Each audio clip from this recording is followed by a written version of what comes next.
है कि आकृति हम लोग का दिया हुआ है tan p घटा कोट r का मान ज्ञात करना है। कोण p का tan और कोण r का कोट निकालना है, उसके बाद दोनों को क्या करना है, घटा देना है। ठीक है, देखो tan में हमें चाहिए p और b, tan में क्या चाहिए p और b। यहां हम लोग का p और p तो देखो इस कोण के लिए p ये है और ये हम लोग का दिया हुआ नहीं है।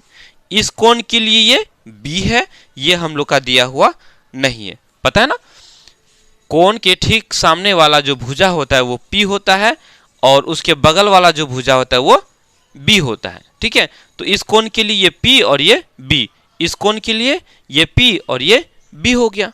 ठीक है, तो हमें सबसे पहले क्या करना है, इसको निकालना है, क्यू आर को निकालना है।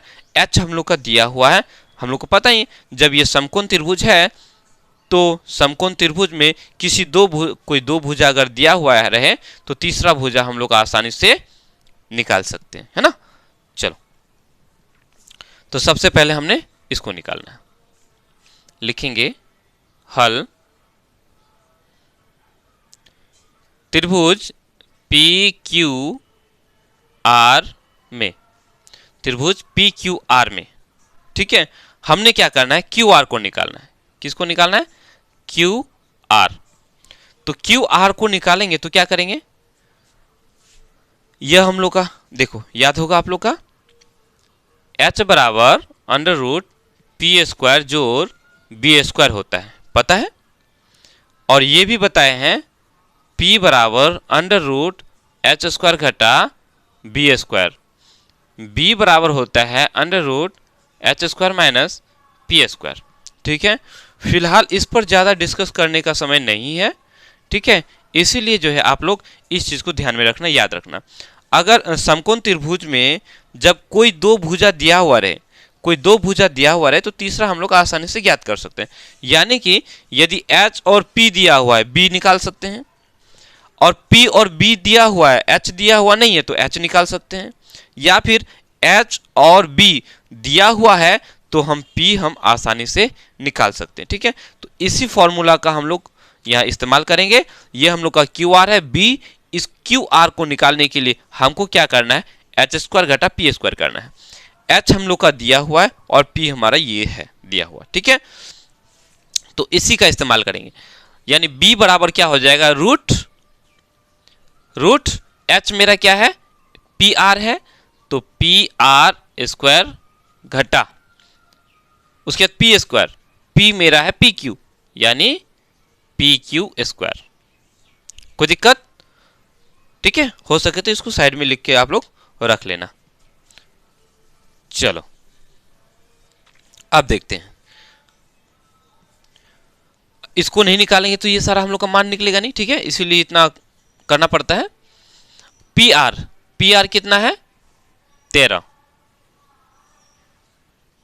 सेंटीमीटर स्क्वायर घटा पी क्यू कितना है, 12 है, यानी 12 सेंटीमीटर स्क्वायर हो गया। ठीक है, अब इसको हम आगे बढ़ाएंगे।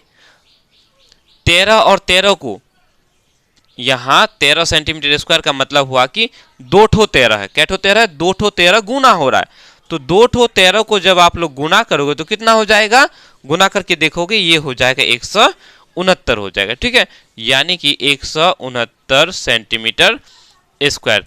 अब यहाँ 2 ठो सेंटीमीटर है, 2 ठो 13 गुना रहा है और 2 ठो सेंटीमीटर गुना हो रहा है, तो सेंटीमीटर और सेंटीमीटर गुना होकर के सेंटीमीटर स्क्वायर हो गया। ये माइनस है, माइनस लगे रहेंगे। अब यहाँ 12 है, उसी तरह से यहाँ भी 12 और 12 को गुना करके देखेंगे तो ये हो जाता है 144। गुना करके आप लोग देख लेना, तो क्या हो गया ये 144। ठीक है, सेंटीमीटर गुना सेंटीमीटर, ये हो गया सेंटीमीटर स्क्वायर। अब ध्यान दो, 169 में से 144 को घटा देना है, तो 9 में से 4 चला गया 5 और 6 में से 4 गया 2, 1 में से 1 गया खत्म। ये सेंटीमीटर स्क्वायर है तो यहाँ सेंटीमीटर स्क्वायर रह गया। ठीक है, अब ध्यान दो, रूट से बाहर करना है तो देखेंगे कि रूट के अंदर यदि जोड़ा जोड़ा है गुना के रूप में, अब जैसे यहाँ 25 है इस 25 में 2 ठो 5 है, 5 और 5 गुना करेंगे तो 25 आ जाता है।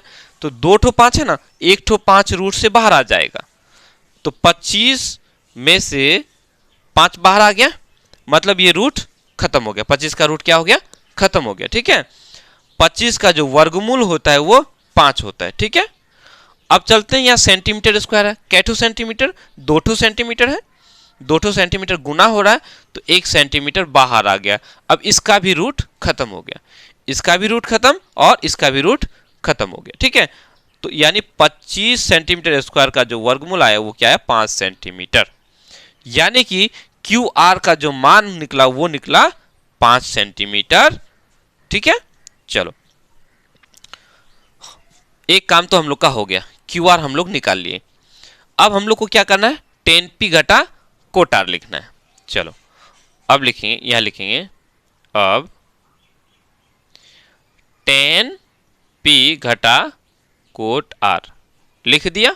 चलो अब क्या करना है हम लोगों को, 10p इस कोण के लिए 10, तो 10 में क्या होता है, p बटा b, 10 बराबर क्या होता है, p बटा b होता है कि नहीं। तो इस कोण के लिए p क्या है, क्यू आर है, तो लिखो क्यू आर, क्यू आर बटा b, इस कोण के लिए b कौन सा है, ये पी क्यू, तो इसको लिखो पी क्यू, माइनस है माइनस लिखो, कोट आर, कोट आर, अब इस कोण की बात करें, कोट में क्या होता है, कोट जो होता है वो होता है b बटा p, कोट क्या होता है, b बटा p, तो कोट इस कोण के लिए b कौन सा है, ये, और सामने वाला p, तो ये क्यू आर, हम क्या करेंगे, क्यू आर बटा p चाहिए, p मेरा क्या है, पी क्यू, तो यहां लिखेंगे पी क्यू। कोई दिक्कत, 10p घटा कोट आर, 10 p बटा b, p मेरा क्यू आर बटा b पी क्यू हो गया, घटा कोट आर, इसके लिए कोट, कोट में क्या होता है, b बटा p, 10 में p बटा b और कोट में b बटा p, तो b मेरा क्यू आर, क्यू आर इस कोण के लिए क्यू आर ये b है, b बटा p A B A Q, sorry P Q, P Q.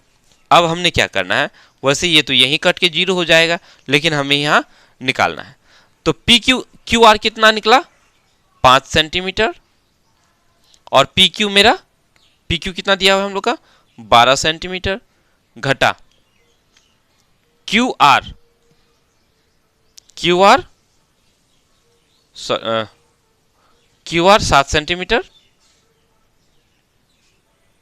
Sorry 5 centimetre है ना, पी क्यू,